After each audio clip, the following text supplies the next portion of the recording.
Hello viewer, my name is Roxanne Marshall and I'm an epidemiologist from the Clinical Institute of Epidemiology of the University of Toronto. Today I'm here to give you a glimpse of how this zombie apocalyptic prion is actually being formed and made, and through which pathogen it actually is being made into. First, I'd like to remind you that a prion is an amino acid that has been formed wrongly inside of the Golgi body. Also, I'd like to explain to you that it's really not the nucleus that is making this mistake.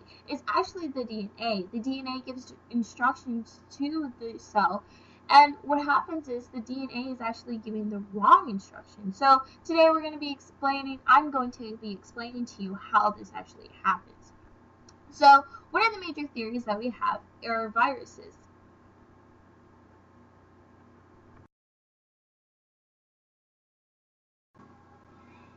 Here is a picture of a virus. The blue circles are like keys that unlock the receptors of the cell to allow the virus to go in, as shown in this clip.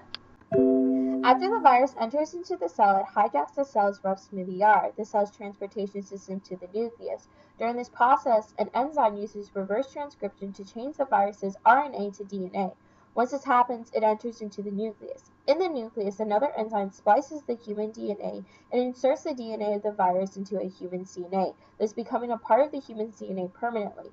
The cell will then go about protein synthesis process, which will produce all the components for the virus to birth new viruses and go into another cell. The new proteins will go to the edge of the cell and buds into thousands of millions of other viruses to compete the same process over. But some of the rumors that you've probably been hearing. Well, for starters, radiation and poisons are not the causes for the zombie apocalypse because they are not infectious. Moreover, bacteria, fungi, and protists are least likely to be causes of the zombie apocalypse as well because they do not even enter in the cell. And because they don't enter into the cell, they are not able to insert any of their DNA into our DNA to even cause a possibility of forming a prion.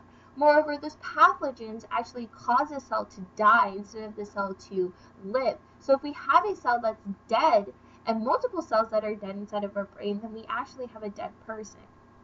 So some of the ways that we actually think that we can probably stop this zombie apocalypse is by forming an antiviral, which will be given in shots through people like the flu shot. This will stop the virus in its tracks. So I hope this video is going to help you.